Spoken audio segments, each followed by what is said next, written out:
ಮೊದಲದಾಗೆ ಚಿತ್ರಕಲಾ ಪರಿಷತ್ ತುಂಬ ಹೆಮ್ಮೆ ಇದು. ಯಾಕೆಂದರೆ ಕರ್ನಾಟಕದಲ್ಲಿ ನಿಮಗೆ ಈ ಆಹಾರ ಮೇಳ ಇರುತ್ತಲ್ಲ ಗೊತ್ತಾ, ಎಲ್ಲ ಥರದ ಫುಡ್ಡು ಒಂದೇ ರೂಫ್ ಅಡಿಲಿ ಹೆಂಗೆ ಸಿಗುತ್ತೋ, ನಾನು ತುಂಬ ಮಾಸಾಗಿ ಹೇಳ್ತೀನಿ ಕೇಳಿ. ರಾಷ್ಟ್ರದ ಬೇರೆ ಬೇರೆ ಜಿಲ್ಲೆ, ಬೇರೆ ಬೇರೆ ರಾಜ್ಯಗಳಲ್ಲಿ ಒಂದೊಂದು ಸ್ಪೆಷಾಲಿಟಿ ಇರುತ್ತೆ. ಈಗ ಬಂದಿರೋದಕ್ಕೆ ಎಕ್ಸಾಂಪಲ್ ಇದು ಒಡಿಸ್ಸಾದು, ಅಲ್ಲಿ ಪಕ್ಕದಲ್ಲಿ ನೋಡಿದ್ರೆ ಕೇರಳದು, ಒಂದಕ್ಕಿಂತ ಒಂದು ಭಿನ್ನವಾಗಿ ಅವರು ಅವ್ರದ್ದೇ ಆದ ಹ್ಯಾಂಡ್ ಪೇಂಟಿಂಗ್ ಇರ್ಬೋದು, ಈಶ್ವರನ ಸಣ್ಣ ಸಣ್ಣ ಕಲಾಕೃತಿಗಳಿರ್ಬೋದು, ಒಂದಕ್ಕಿಂತ ಒಂದು ಭಿನ್ನವಾಗಿ ಎಲ್ಲವೂ ಒಂದು ರೂಫ್ ಅಡಿಯಲ್ಲಿ ಸಿಗುತ್ತೆ. ಸೊ ಇದನ್ನು ಮಿಸ್ ಮಾಡ್ಕೋಬೇಡಿ. ಇದು ತುಂಬ ಯುನೀಕ್ ಆಗಿದೆ.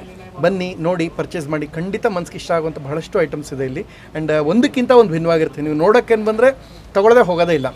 ಸೊ ತುಂಬ ವಿಶೇಷವಾಗಿದೆ. ಸ್ಪೆಷಲಿ ನನ್ನ ಗೆಳೆಯ ನಿರಂಜನ್ ಅವರು ಈ ಕಾರ್ಯಕ್ರಮಕ್ಕೆ ಆಹ್ವಾನ ಕೊಟ್ಟಾಗ ನಾನು ಇಲ್ಲ ಅಂತ ಹೇಳೋಕ್ಕಾಗಲೇ ಇಲ್ಲ. ನಾನು ಅವ್ರಿಗೆ ಹೇಳಿದ್ದೆ, ಕೇಳಿಬೇಕಾರೆ ಆರ್ಟ್ ಗ್ಯಾಲರಿ ಅವ್ರು ಕರೆದಾಗ ಏನು ಹೇಳಿದ್ದೆ ಕೇಳಿಬೇಕಾರೆ, ಒಬಾಮ, ಮೋದಿ, ಟ್ರಂಪು, ಬಿಲ್ಗೇಟ್ಸು ನನ್ನ ಪಕ್ಕದಲ್ಲಿದ್ದರು ಬಿಟ್ಬಿಟ್ಟು ಬರ್ತೀನಿ ಅಂತ ಹೇಳಿದ್ನೋ ಇಲ್ವೋ ಕೇಳಿ, ಅದಕ್ಕೋಸ್ಕರ ಬಂದಿದ್ದೀನಿ. ಟ್ರಂಪು ನನ್ನ ಪಕ್ಕದಲ್ಲಿದ್ದರು ಬಿಟ್ಬಿಟ್ಟು ಬರ್ತೀನಿ ಅಂತ ಹೇಳಿದ್ದೆ ಅದೇ ಪ್ರೀತಿಯಿಂದ ಬಂದಿದ್ದೀನಿ. ಖುಷಿ ಇದೆ. ಒಂದಕ್ಕಿಂತ ಒಂದು ಬೇರೆ ಬೇರೆ ವಿನೂತನವಾದ ಕೆಲವೊಂದು ನಾವು ನೋಡೋಕ್ಕಾಗೇ ಇರಲ್ಲ. ಎಲ್ಲವೂ ಇಲ್ಲಿ ಬಹಳ ಸ್ಪೆಷಲ್ ಆಗಿದೆ. ಹ್ಯಾಂಡ್ ಆಮೇಲೆ ಇವ್ರಿಗೆ ಕೈಯಿಂದ ಮಾಡಿರುವಂಥ ಒಂದೊಂದು ಕಲಾಕೃತಿಗಳು ಒಂದಕ್ಕಿಂತ ಒಂದು ಭಿನ್ನವಾಗಿದೆ. ನನಗೆ ಖುಷಿ ಆಯಿತು. ನಾನು ಯಾವ್ಯಾವ ತೊಗೊಳ್ತೀನಿ ಅಂತ ಅದು ಕಾಯ್ತಾ ಇದ್ದೀನಿ. Eagerly waiting. ಈ ಬಾರಿಯ ವಿಶೇಷ ಅಂತೇಳಂದರೆ ತಾತ್ಕಾಲಿಕವಾದಂಥ ಶಾಪ್ಗಳಲ್ಲಿ ನಡೀತಾ ಇದ್ದಂಥ ಪ್ರದರ್ಶನ ಈಗ ಶಾಶ್ವತವಾದಂಥ ಮಳಿಗೆಗಳಲ್ಲಿ ನಡೀಲಿಕ್ಕೆ ಅವಕಾಶ ಮಾಡಿಕೊಟ್ಟಿದೆ. ಪ್ರಕೃತಿಯ ಸೊಬಗಿನ ಮಧ್ಯೆ ಹೊಸ ಮಳಿಗೆಗಳನ್ನು ನಿರ್ಮಾಣ ಮಾಡಿ ರಾಷ್ಟ್ರದ ಅನೇಕ ರಾಜ್ಯಗಳಿಂದ ಬಂದಿರತಕ್ಕಂಥ ಅನೇಕ ಕಲಾವಿದರುಗಳು ತಮ್ಮ ಕಲೆಯನ್ನು ಇಲ್ಲಿ ಪ್ರದರ್ಶನ ಮಾಡ್ತಾ ಇದ್ದಾರೆ. ಅದರಲ್ಲಿ ಆರ್ಟ್ಸು ಇದೆ, ಕ್ರಾಫ್ಟ್ಸ್ ಇದೆ, ಹ್ಯಾಂಡಿಕ್ರಾಫ್ಟ್ಸ್ ಇದೆ, ಎಲ್ಲ ರೀತಿಯ ಪೇಂಟಿಂಗ್ಗಳಿದ್ದಾವೆ. ಎಲ್ಲ ಥರದ ವಸ್ತುಗಳು ಕೂಡ ಒಂದೇ ಕಡೆ ಸಿಗಲಿಕ್ಕೆ ಅನುಕೂಲ ಆಗ್ತಾಯಿದೆ.